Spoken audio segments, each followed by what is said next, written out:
thinking cannot be stopped.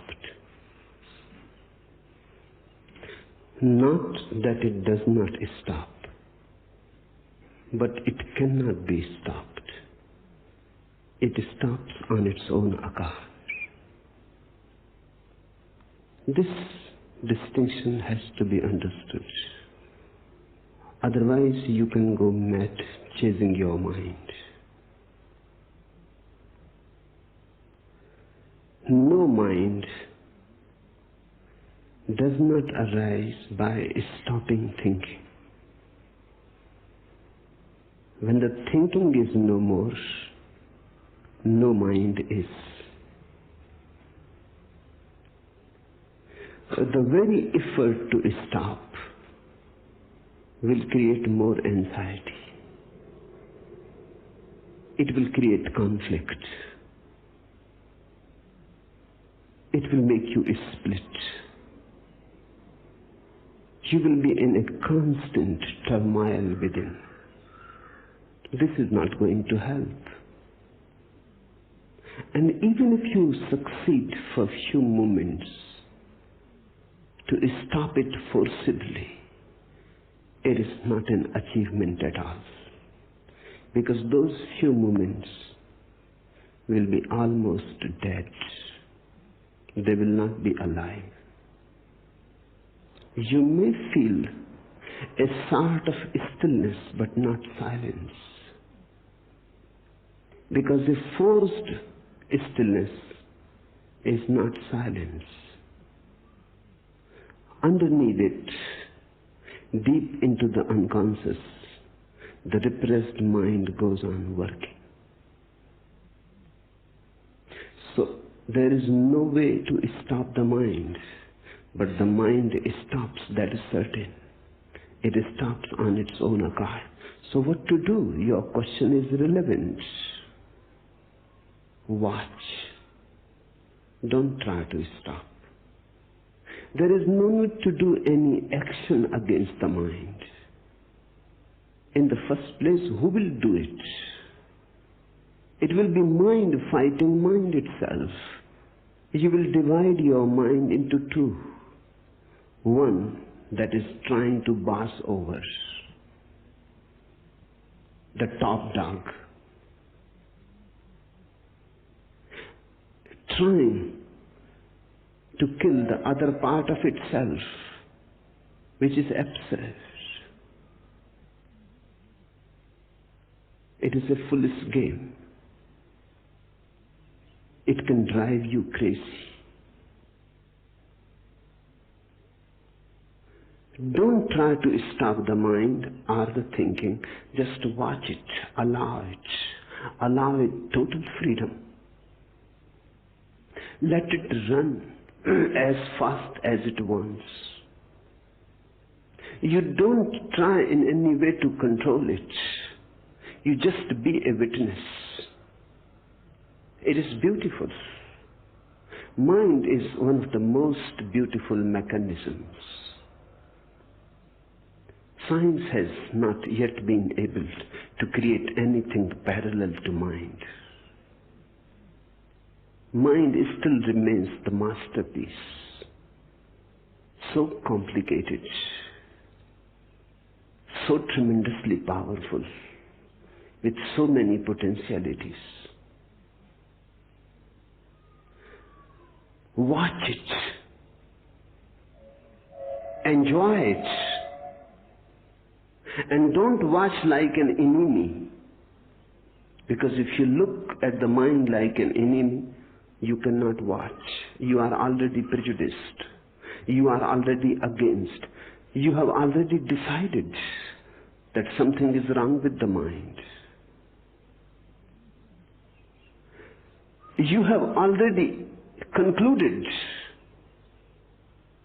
And whenever you look at somebody as an enemy, you never look deep.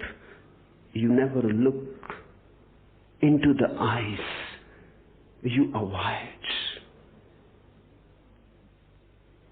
Watching the mind means look at it with deep love, with deep respect, reverence, It is God's gift to you. Nothing is wrong in mind itself. Nothing is wrong in thinking itself. It is a beautiful process as other processes. Clouds moving in the sky are beautiful. Why not thoughts moving into the inner sky?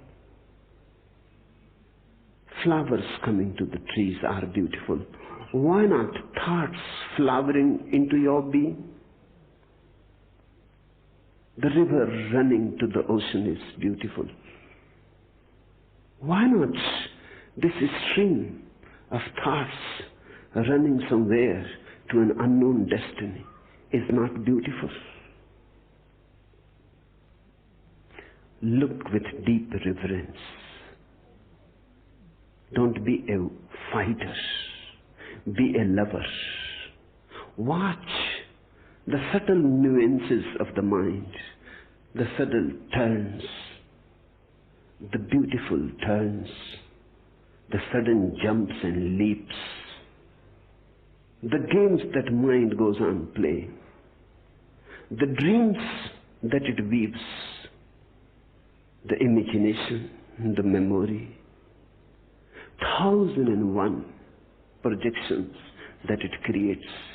Watch, standing there, aloof, distant, not involved.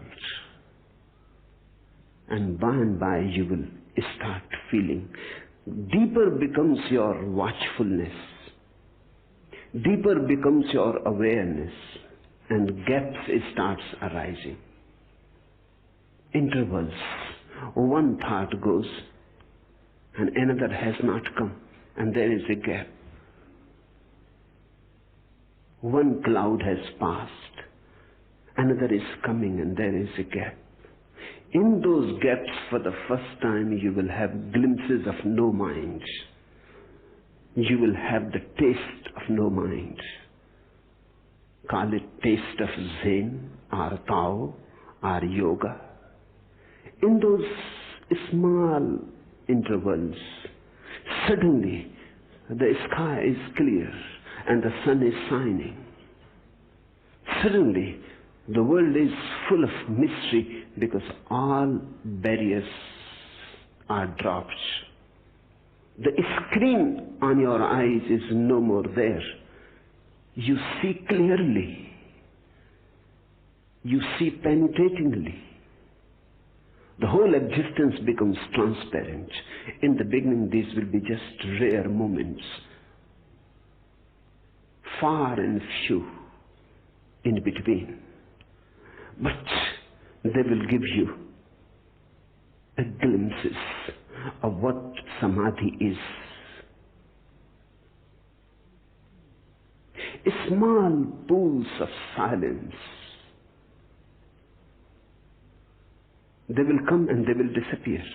But now you know that you are on the right track. You start again watching. When a thought passes, you watch it. When an interval passes, you watch it. Clouds are also beautiful. Sunshine also is beautiful. Now you are not a chooser. Now you don't have a fixed mind. You don't say that I would like only the intervals. That is stupid. Because once you become attached that you would like only the intervals, you have decided again against thinking. And then those intervals will disappear. They happen only when you are very distant, aloof. They happen, they cannot be brought. They happen, you cannot force them to happen. They are spontaneous happenings. Go on watching. Let thoughts come and go, wherever they want to go. Nothing is wrong. Don't try to manipulate and don't try to direct. Let thoughts move in total freedom. And then bigger intervals will be coming. You will be blessed. with his small satoris, mini satoris. Sometimes minutes will pass and no thought will be there. There will be no traffic. A total silence, undisturbed. When the bigger gaps will come, you will not only have clarity to see into the world, with the bigger gaps you will have a new clarity arising. You will be able to see into the inner world. With the first gaps you will see into the world. Trees will be more greener than they look right now. You will be surrounded by an infinite music, the music of the spheres. You will be suddenly in presence of God, ineffable, mysterious, touching you, although you cannot grasp it. Within your reach and yet beyond. With the bigger gaps, the same will happen inside. God will not only be outside, you will be suddenly surprised. He is inside also. He is not only in the seen, He is in the seer also, within and without. By and by. But don't get attached to that too. Attachment is the food for the mind to continue. Non-attached witnessing is the way to stop it without any effort to stop it. And when you start enjoying those blissful moments, your capacity to retain them for longer periods arises. Finally, eventually, one day, you become master. Then when you want to think, you think. If thought is needed, you use it.